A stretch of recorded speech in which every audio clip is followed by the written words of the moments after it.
what's your initial thought on the Joe Thuney trade and what that means for Kansas City? And one more and another explanation. It is difficult to wrap your head around in the NFL. Big name players, even a guard, big name players being traded for a 4th round draft pick. It is tough to wrap your head around that sometimes. Why is Kansas City doing this, and what does it mean for Chicago? Yeah, I mean, it just shows you the power of both age and contract, right? Like, obviously, I mean, Joe Thuney was arguably their best offensive lineman last year, and a guy who at guard has the flexibility to kick out and play left tackle at a manageable level. Now, was he a great left tackle? No, but a guard being able to do that at all is, number one, extremely impressive. Number two, very useful. Like at a pinch, if your left tackle goes down, you don't need to go and trade for Cam Robinson, right? You can theoretically ask Joe Thuney to kick out and do that job, and the season survives. So it's incredibly valuable. And number two, you hear anybody connected with the Chiefs talk about what an amazing leader and veteran presence and like how important Thuney was in coaching up effectively, right? As a veteran guy, Creed Humphrey and Trey Smith, like they credit him a lot for the development of those young guys. So the idea that, you know, you would get rid of that guy for a 2026, not even this year, but like next year's 4th round draft pick sounds insane. But it's the last year of his contract. He's going to need a new deal. He's 32 years old, and you've already committed a ton of money to Creed Humphrey. You've just tagged Trey Smith to keep him around. So you've got a ton of money committed in that offensive line. They basically just can't extend him again. So if you can't do that, it's like, do you keep him for 1 year where he's going to be angling for a new deal? How does that work? Or do you say, let's cash in now, let's pick up a draft pick? So this is just like, that's what happens to the value of these players, is like the abstract theoretical value of the guy then gets attacked with a discount because of his age and the contract that's due. And a team like Chicago, who has money to spend and a need at guard, is like, hell yeah. And they grab hold of him. It's like, it's the Washington, Debo deal, but on the offensive line.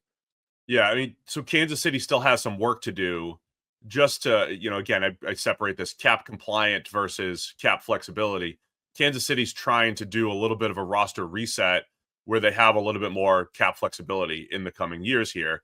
And clearly they couldn't be paying, they couldn't have 2 really high priced guards in the top center, right? They couldn't do all of that. So on paper, it's like, all right, how are you going to replace a Joe Thuney, right? You have to trust your drafting. You have to trust, development or make another move that's maybe for half the price of a Joe Thuney, at left guard for next year.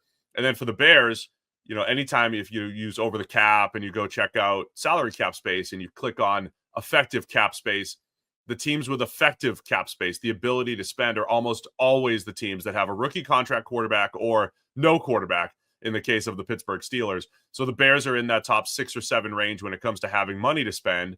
And we come back to, who are you going to spend it on? Who are you throwing money at in free agency?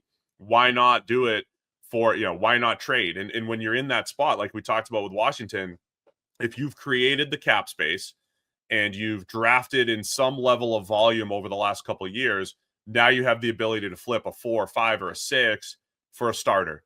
And as Ari was mentioning, the ability to take on the contracts, that's where the cap space, that's where the flexibility comes in, especially in this free agent world where you might not want to break the bank for, a second tier guard when you can have a high end guard like Joe Thuney. And even in his 30s, right? Like these guys don't, look, Zach Martin regressed around this age over the last couple of years, but usually get a couple more years, out of your 30-year-old, mid 30-year-old guards here. So I think it's a good move for the Bears, obviously being uber aggressive on the offensive line.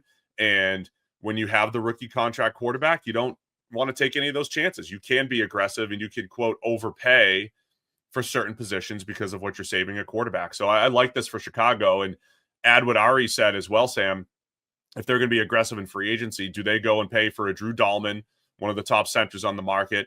So now you've shored up your interior, much like what the Rams did a couple years ago where they attacked guards and center. You could shore up that interior if you're the Bears. Darnell Wright had a really nice second season at right tackle. Braxton Jones has been solid at left tackle.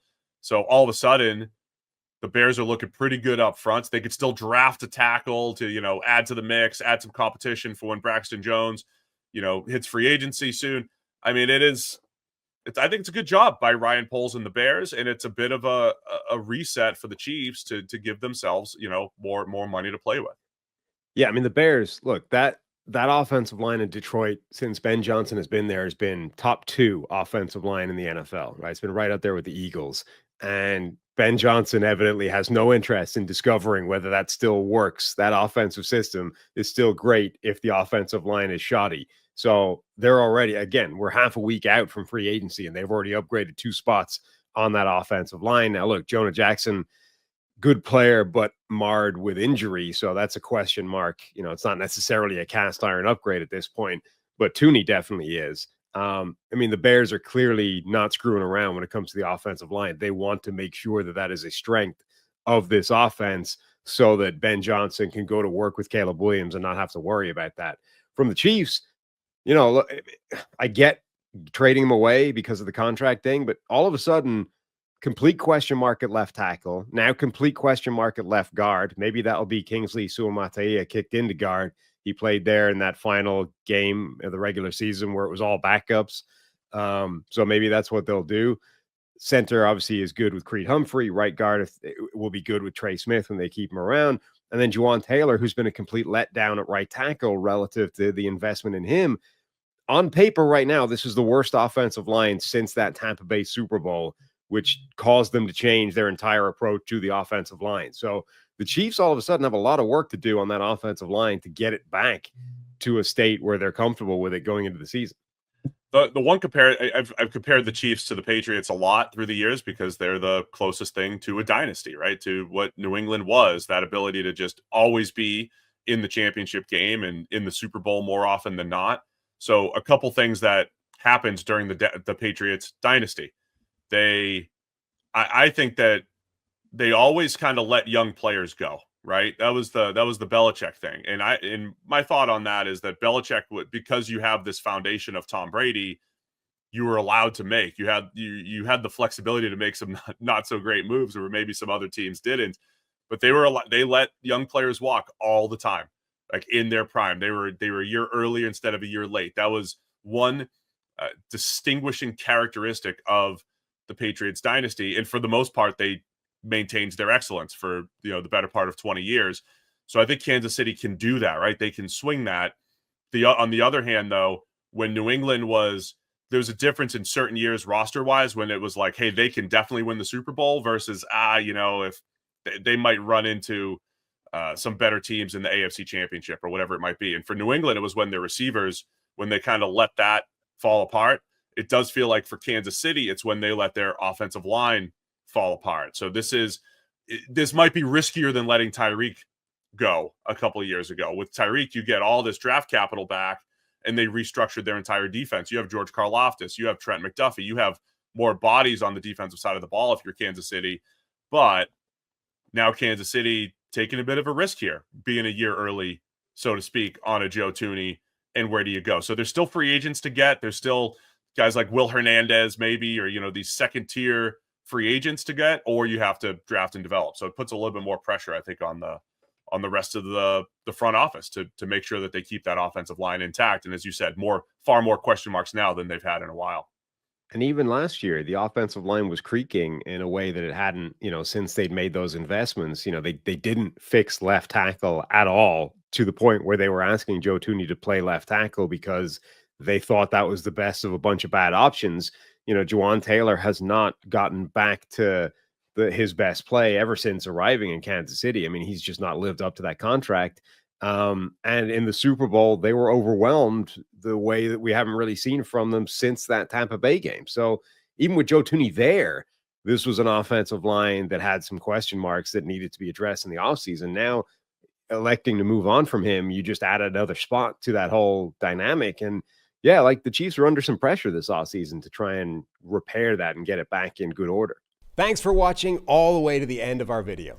For more great content, click here to subscribe and here to watch another video. We'll see you again soon.